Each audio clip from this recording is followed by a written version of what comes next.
Ханиад чинь идэгвүү, халуурч бүлээрвүү гэж асуусан хүн бол алга байна. Цусаараа ангаа бичдэг Баатар чи биш. Айл шиг айл, ус шиг ус бол чадаагүйхээ үүллээ гэдэлж өвлийн хүүтэн чичирч байна. Шок мэдээ хошинтой ам нэвтрүүлгийн 56 дахь дугаар эхлэхэд бэлэн боллоо. Уянгийн халил хитэрвэл ухаан тарих муудна. Огшиж омогшхон дэндвэл оюун санаа нь мунхарна. Автобусны жолоочийн арсыг өвч ганц хүүхэд хаяад явчихлаа. Өвлийн гуталгүй юм байна штэ гэж ирээд олуулаа огшиж омогдсон чинь найзаагаа суулгаж өгөөд үлдсэн байлаа. Өвлийн гуталгүй юм байна штэ гэж ирээд өмнөөс нь өмөлцөөд өрөвцгөөсөн чинь ойрхон буудлын руу пүүдтэйгээл гарсан байлаа. Зүгээр яваа хүүхдийн зургийг зөвшөөрлгүй авч тарааснаас болж гэмгүй охин өвлийн гуталгүй гэж сургууль дээрээ шоолуулж байна. Хасватар гэх хүн мөрөөрөө алхаж яваа 3 бүсгүйн араас сэмгитэж мираж нууцаар бичлэг хийж Монгол эмэгтэйчүүдийн дундаж биеийн хэлбэр алхаа гიშгэ гэж гутааж доромжилжээ. Тагнууч биш гатнагч араас худалж гэж чухам үүнийг хэлэх бах. Өөрөө Монгол ээжээс төрсөн хүн мөн үү? Өөр шиг чинь хин хүнийг алхаа гიშгэгээр нь адшаа үзэх муухайч өөрөө юндэн гөөгөн мөн үү? Хүний араас гэтгч хөгийн санаатай инээр улсын хурлд 2012 онд дэвшин ялагдаж журмын нөхдөд дүлцэндсэн тул Өөрхангай аймгийн Арчилсан намын даргаас хусагдж явсан. Араас гутаахта мэрэгсэн этгээд юм байна. Хүний эрх хэрэгчлөөг эрхэмлэн дээдлэх үзэл санаа зүрх тархинд чинь байхгүй ч үндсэн хууль нь намын дүрмийн чинь бичээтэй байгаа. Өөрийгөө өрөвдөж шоудсан, өмөлзөж гонгонсон өвчин эмгэг газар авсаар байна. Хүчин давтаж Солонгос яваагүй, хүслээрээ очиж ажиллаж байгаа залуу. Хүний нутагт боол хиймээргүй байна гэж айлын сууцны хан дээр ажлын цагаараа бичлээ. Шоронгийн хан дээр цусаараа ангаа бичдэг Баатар чи биш. Гэрээ сансан байж болно. Монголд цалин бага нь ч үнэн. Хийдэг ажлаа гол нь, амьдран суугаа орноо муулна, үе олон залуу Солонгосын виз, ахиу цалин авахыг хүсэж суугаа. Боол цалин авдаггүй. Айлын байр засах гоё ажил. Ахиу цалинтай бол бүр гоё ажил. Төмөрхөлөг унсна толгойгүйчүүдийн танхай балмад явдал тасрахгүй байна. Монголоор нэг Чинбат хотоор дүүрэн марлмаанууд хайр найргүй хаазалж, хайрлах зүрхгүй мөргөж байна.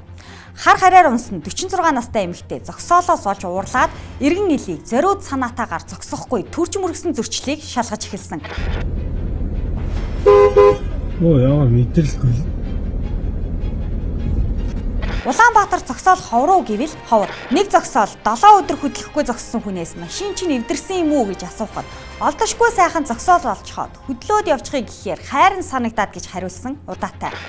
Хүрээ хотод зогсоол ховорхонч гэлээ хүн алж хүрээ тал зогсох гэвэл хуулийн өмнө зогсно. Нүүрсний сонсгол эх 7 хоног төрийн ордонд үргэлжлэнэ. Нүүрсний сонсголд оролцсон бүхэн нүгэлтэн гэмтэн биш гэдгийг ялгаж салгах хэрсэн ухаанч хэрэгтэй байна.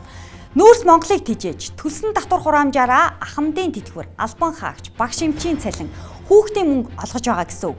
Нүүрс албарлаж, тээвэрлсэн, зарж борлуулсан, угааж боловсруулсан бүгдээрээ гэмт хэрэгтэн биш. Татвар хураамжаа төлсөн, данс бүртгэлд үнэн зөвөөр мэдүүлсэн, хувийн хөрөнгө мөнгө оруулсан, нүүрсний бизнес эрхлэгч болгон нүүрсний хулгайч биш.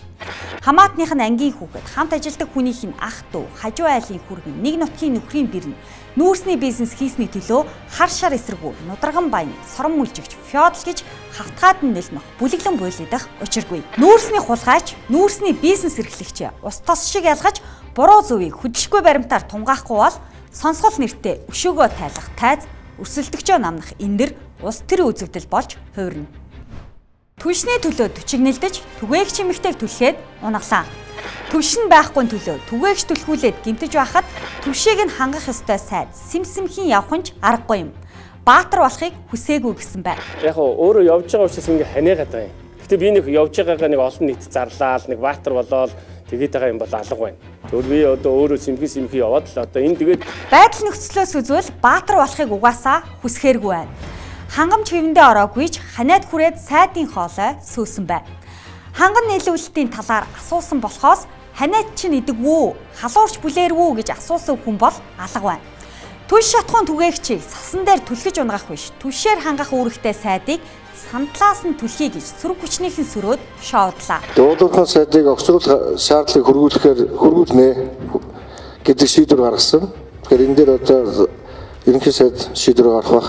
Бодлогын яамны төвхмлүүд бодхоо болсон уу яасан? Ухуулгын баригад олж банка битгий дүүрэг. Улаан гэрэл нассан бусдаа үлдээгих соёлын довтлогоо хийж байгаа юм байна. Өнөөдрөөс эхлээд манай уул уурхай яамныхын бүрэн бүлтгүүнээрээ иргэдэж очиж одоо уучлаарай та банк чи одоо нэг тал дүүрэн бол нэг улаан гэрэл асцсан үндэ нэг боломж олгооч гэдэг одоо тэр ухуулгыг манай яамных нь 150 хүн гарцсан хийж байгаа. Явгарч баларсан жолооч нар ятгах тусмаа нүүмээд яам нь ингээд байхыг бодоход яаж игээд дүүргээд авахаар бүр ихээр сандраад байна.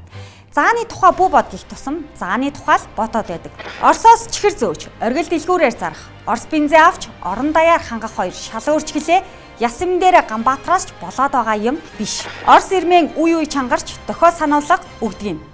Тусгаар улс Эрдэнэс баялгаа өөрсдөө мэдээд ашиглая гэхээр эрчим хүчний хувьд бие даачхыг гэхээр кранта эргүүлээд унтраалгаа оролдоод ундгийг. Дургуун хөрвөл ангарскийн нефтийн үйлдвэрт осол гарчихдаг юм. Игдүүн хөдөлгөл галуут нуурын станцад аваар болчихдаг юм. Бусдаас буруу хайхын оронд 20 дугаар зуунд анхны ерөнхийлөгч очирват савхин дээлээ нефтээр будснаас хойш 27 жил өнгөрөх зур түл шатхуунаа үйлдвэрлэж байсан нь ч үнэн юм. Тэмээнжин Ердийн хүсэг морин өртөөгөө зүүдлэн унтаж байтал өөхөндийн лааш үдэнс бодогдсон сэрцгээлээ. Оросууд өглөө нь тогоо таслан гэж айлгаад үдшин боллоо гэж амьсгаа ахууллаа. Саяхан ирээд бутсан Кослов гэдэг сайд ойрын хугацаанд хязгаарлахгүй гэж цаас бичгээр биш цахим сүлжээгээр хэлсэн. Сүх далаатал үхэр амар суух уу? Ойрын хугацаа гэдэг нь яг хэдэн хоног гэсэн үг вэ? Эрчим хүчний хэрэглээ жил нэмэгцээр утас нь уулзаж шугам станцууд нь шувтарсан цагаан бомбондоо орчхоод байгаа юм. Энерги дулааны их үүсвэрээр Элбэг Баян Монгол орон Орос Хятадаас тог авдаг.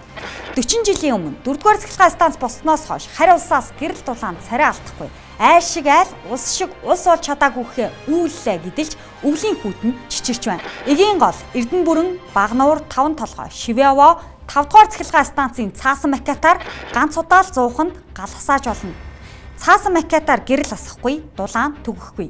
Орос дайн тулаантай олон улсын хоригт орсон, сэлбэг материал хомсдсон, Сибирт жавар тачигнсан, галууд нуурын станцад гэмтэл гарсан эсхээс үл хамааран гал алдахтаа тулж дэлхийн хамгийн хүйтэн нийслэлтэй лааш үдэн цэхэхгүй суух боломж дүүрэн байсан. Ганцхан жишээс өгье. Өнөөдөр ч сайдаараа л байгаа даваасран өмнө нь эрчим хүчний сайд байхад Шивяовогийн уурхаа дээр Английн Empower компани манай нийт хэрэглээний 50% тэнцэх 750 мегаваттын станц 2020 он гэхэд барих саналаа тавьсан ч таг гацаасан. Нүүрсний усыг нь цэвэршүүлж, унданд нь хэрэглэхээр болгоно. Асар том хүлэмжөөрч ногоо цагаач тариулахаар өөрсдөө хөрөнгө мөнгөө бэлдээд ирэхэд нь нурааж зогсоосон. Эх орончийн багтай Элдв Популс төрчдийн усын станц ойрвол гол ширэг нь ураана ашиглавал хоёр толгойтой тугал мөөрн гих молгыг нь өмхөж модон толгоосоор байвал Монгол өөхөндийн үхэр тэргэндээ буцах юм. Харин усан цахилгаан станцтай говьалтаад тог тасрахгүй. Завхан гол ширгээчгүй, загас жарахаа нь үхээчгүй. Гэгээ нур үүсэн цэлж гэрэл тог үйлдвэрлэж байна.